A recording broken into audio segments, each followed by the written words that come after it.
जय हिंद दोस्तों, स्वागत है आपका हमारे YouTube channel target classes Shahdol में।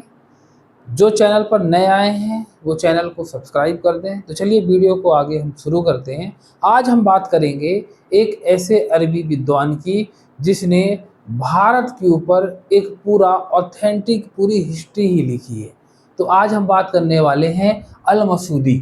अल मसूदी एक अरबी यात्री था जो इतिहासकारों के अनुसार 953 ईस्वी में भारत आया, लेकिन यहीं पर कई इतिहासकारों ने इसके आगमन का जो समय है वो 915 ईस्वी बताया है, लेकिन अधिकतर जो इतिहासकार हैं इसके आगमन की तिथि 953 ईस्वी अर्थात 10वीं शताब्दी बताया है।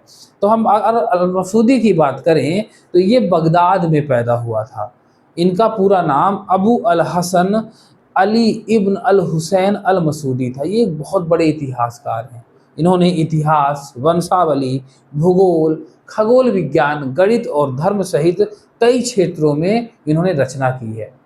ठीक है, इन्हें अरब का हेरोडोटस भी कहा जाता है। याद रखिएगा, अल मसूदी को अरब का हेरोडोटस अरब का हेरोडोटस भी कहा जाता है। ये बहुत इंपॉर्टेंट है।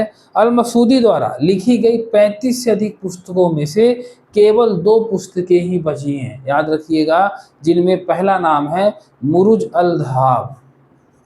मुरुज अल धहाब ये इनकी बहुत प्रसिद्ध रचना है। मुरुज अल धहाब और तनवीह व अल इसराफ।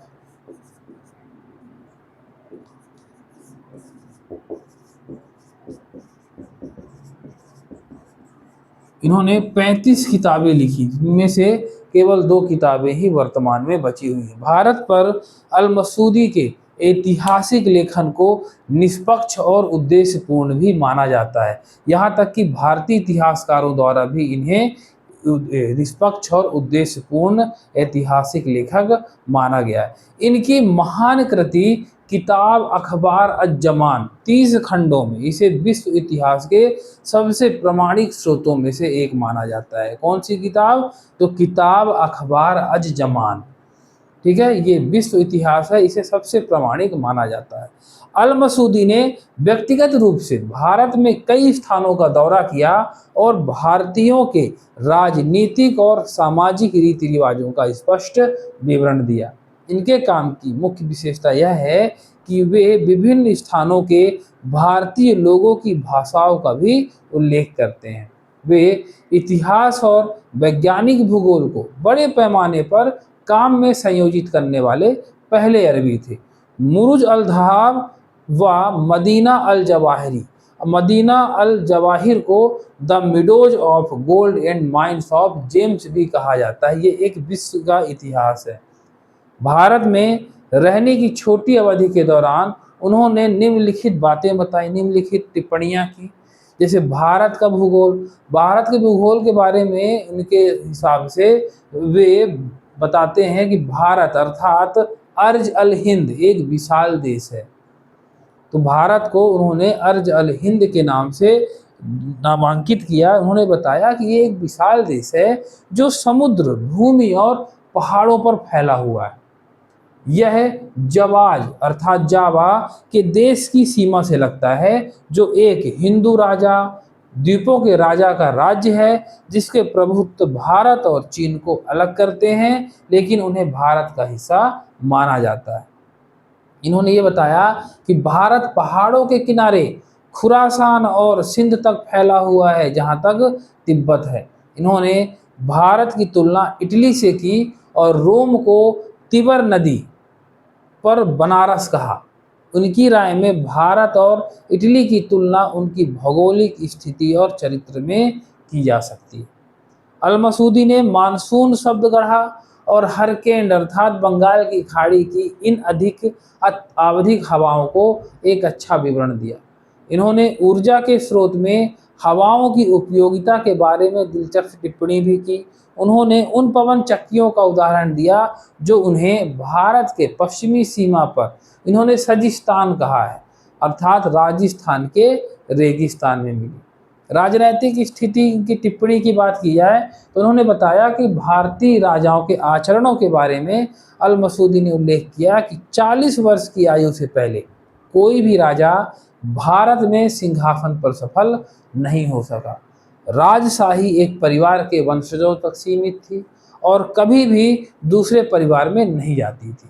वजीर, काजी और अन्य उच्च अधिकारियों के परिवार के साथ भी यही स्थिति थी। वे सभी वंशानुगत थे और कभी नहीं बदले या परिवर्तित किए जाए।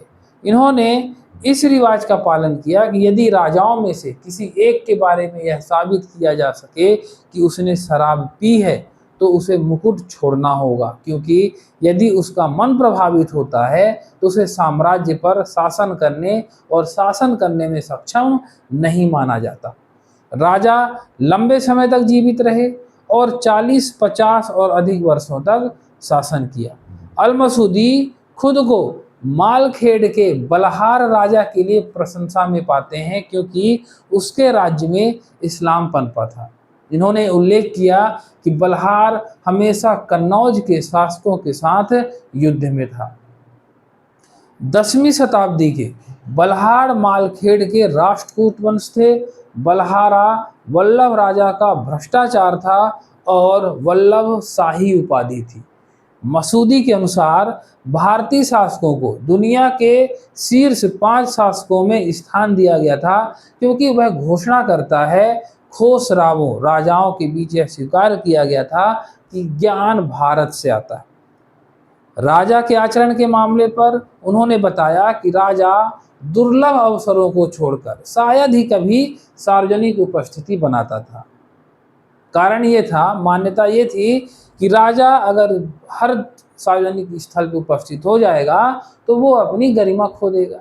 उनके विशेषाधिकारों पर अवमानना लाते हैं यदि जनता उन्हें अक्सर देखती है। अल मसूदी ने बताया कि सरकार केवल अच्छी भावना और राज्य की विभिन्न विशिष्टताओं के सम्मान से बनाई जाती है। अल मसूदी के अनुसार भारत की सामाजिक स्थिति की अगर हम बात करें तो मसूदी का मानना है कि इन राज्यों में भाषा और धर्म में बहुत अंतर था। वे अक्सर एक दूसरे के साथ युद्ध में थे। इन्होंने एक टिप्पणी की कि भारतीयों ने शराब अल शरब से परहेज किया और उन लोगों की निंदा की जो इसका सेवन करते हैं, इसलिए नहीं कि उनका धर्म इसे मना करता है, बल्कि इसके डर से कि उनके तर्क को शराब धुंधला कर देता है और उन्हें अपनी शक्तियों से वंचित करता है। उन्होंने यह भी उल्लेख किया कि भारत के हिंदू शासकों ने इस्लाम के अनुयायियों सहित सभी अल्पसंख्यक समुदायों की रक्षा की। विभिन्न धर्म के लोगों के बीच एक सामान्य सहिष्णुता थी।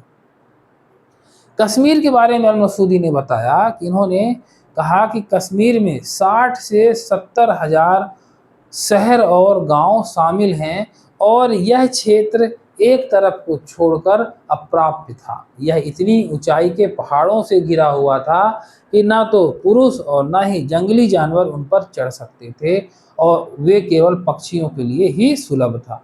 जहाँ पहाड़ नहीं है वहाँ दुर्गम घाटियाँ, पेड़, जंगल और नदियाँ हैं जो अपने तेजी से जगह की रक्षा करती हैं। इन्होंने खंभात के बारे में भी विवरण दिया। गुजरात के खंभात शहर के बारे में उन्होंने वर्णन किया कि उन्होंने एक शहर कंबाया खंभात का दौरा किया, जो नील नदी के रूप में चौड़े मुहाने पर स्थित है। यह टिग्रिस की तरह है। उन्होंने ये भी बताया कि इस मुहाने के तट पर शहरों, विला, खेती, बगीचों, ताड़, नारियल के पेड़, गिनी मुर्गी, तोते और अन्य भारतीय पक्षियों को देखा जा सकता है। यह शहर मुहाने से 2 दिन दूर है। केरल के बारे में इन्होंने विवरण दिया। इन्होंने यह बताया कि राम वर्मा कुलशेखर के शासनकाल के दौरान देश और उसके लोगों ने वहाँ पर बहुत बढ़िया अपने राज्य को स्थापित किया है और उन्होंने कहा कि अरब और भारत के बीच चलने वाली जहाज़ों के नाम मालिक और उसके भाइयों व उसके बेटों के नाम पर रखा गया था। ठीक वैसे ही जैसे आज एक शिपिंग कंपनी का नाम किसी भी संस के नाम से हो सकता है। मुल्तान के बारे में उन्होंने विवरण दिया। इन्होंने बताया कि मुल्तान सिंध की सीमा पर स्थित है और मुल्तान के आसपास कई शहर और गांव हैं। इस शहर से मेहरान नदी बहती है जो सिंध नदी से जुड़ती है।